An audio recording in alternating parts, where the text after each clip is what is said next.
In a few weeks, the latest edition of the video game NBA 2K will release, and as always, one of the most anticipated aspects of the drop is seeing what each player is rated on a scale of 0 to 100.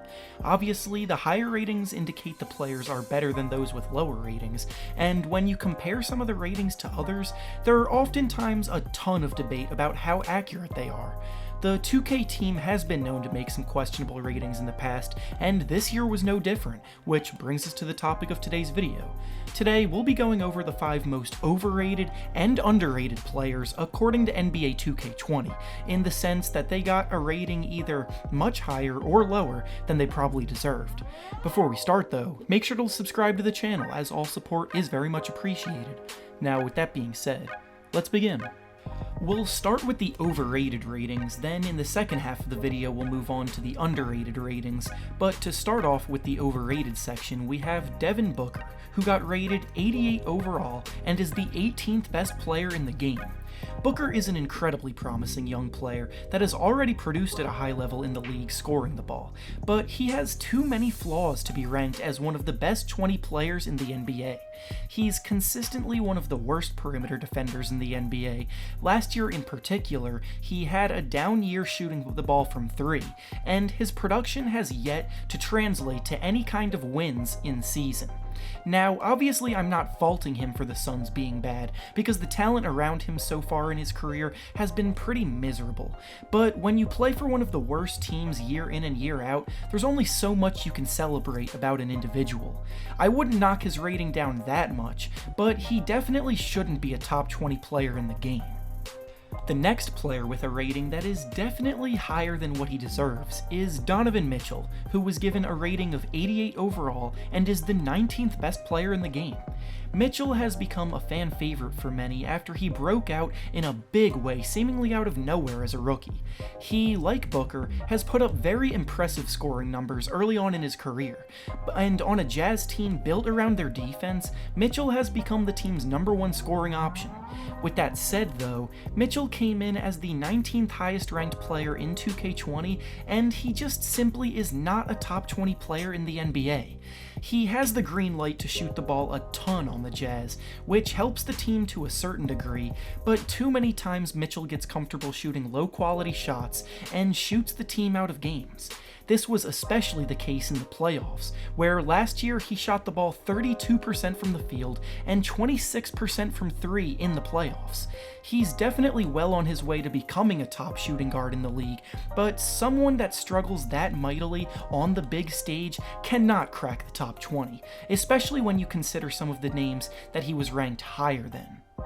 The next player that is probably a bit overrated by the guys over at 2K is Kristaps Porzingis, who, like both Mitchell and Booker, was given a rating of 88 overall, and he is the 22nd highest ranked player in the game. Since he's entered the league and got the nickname the Unicorn, the idea of Porzingis and his potential has always been much higher than what Porzingis has actually been as a player. The last time he played, he was a terrific shot blocker and three-point shooter for a big man, but he struggles as a rebounder, and his efficiency for a big man is also pretty concerning.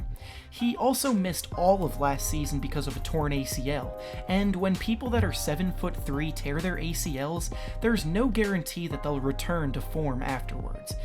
He definitely has the potential to earn the rating he was given, but they probably should have been a bit more cautious until he proves he's back to full health, because it will likely take him a while to get back to playing as well as he used to on a consistent basis. The next player whose rating is probably a bit too high is John Wall, who was given a rating of 89 overall and is the 14th best player in the game. Now, throughout his entire career, Wall has been one of the best and most productive point guards in the league, and at his best has always been a fringe top 10 player, so if he was healthy and at full strength, this rating would be fine.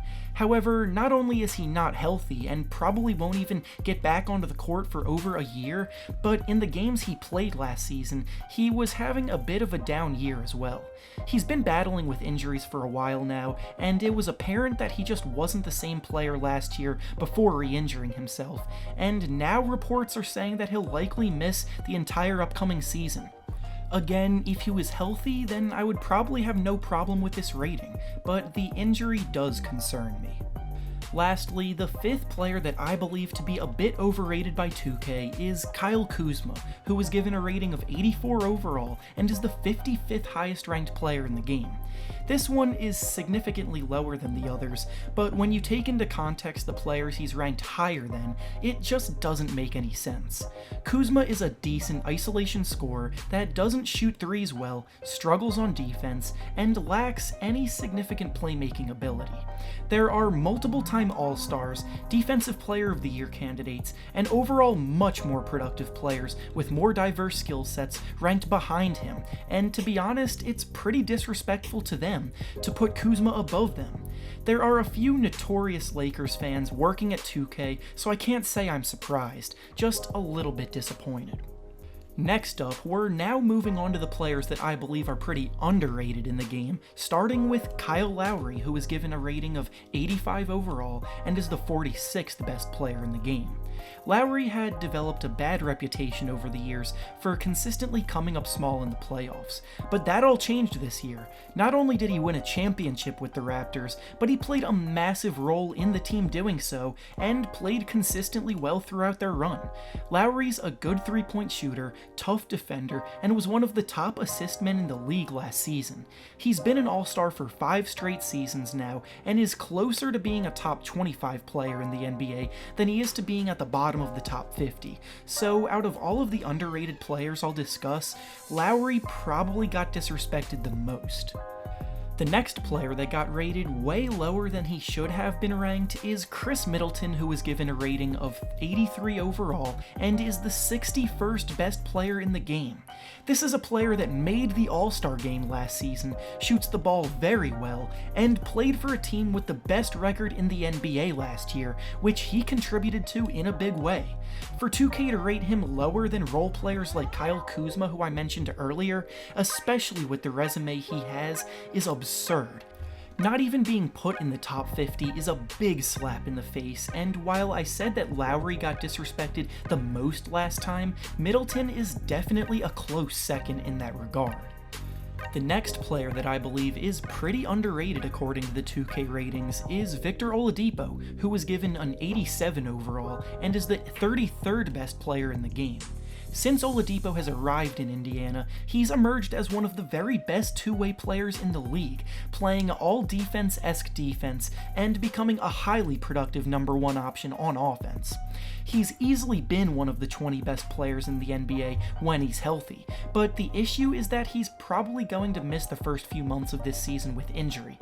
As I've said in this video already, I have no problem with giving injured players slightly lower ratings until they come back, but the thing is that if 2K is doing that here, then why didn't they do it for other players? Their lack of consistency here makes me think that they're just giving him this rating regardless, which is ridiculous because Oladipo is so talented on both ends of the floor.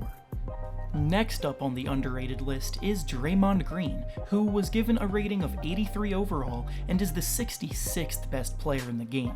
Draymond is a highly controversial player that everyone seemingly either loves or hates, with no in between. His game is also highly debated, as people tend to have varying opinions of just how good he actually is.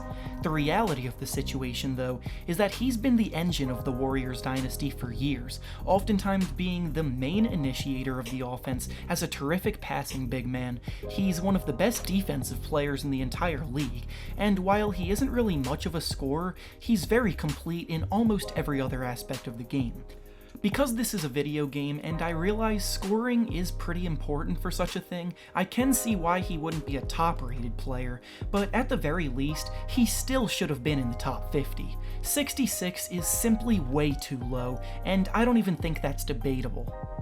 And finally, the last player we'll discuss in this video that is pretty underrated is Bradley Beal, who was rated an 87 overall and is the 27th best player in the game. This choice might be a little bit of a nitpick, especially because realistically I probably wouldn't move him up that much higher, but the reason that I think he was underrated is directly connected to where both Mitchell and Booker were rated, who I discussed earlier in this video, because at this point Beal is easily a better player than both of them, yet was rated lower than both of them while playing the same position. Beal put up 26 points, 6 assists, and 5 rebounds per game last year, while making 48% of his shots and having very little talent to work with around him, especially when John Wall got hurt. He is absolutely one of the 25 best players in the world, and his skill set as a scorer should be something that translates perfectly to video games, so I would easily move him up in the ratings. And with that being said, that's all I have for you guys today. Make sure to leave a like on the video, subscribe to the channel, and comment down below who else you guys think was either overrated or underrated in this year's 2K.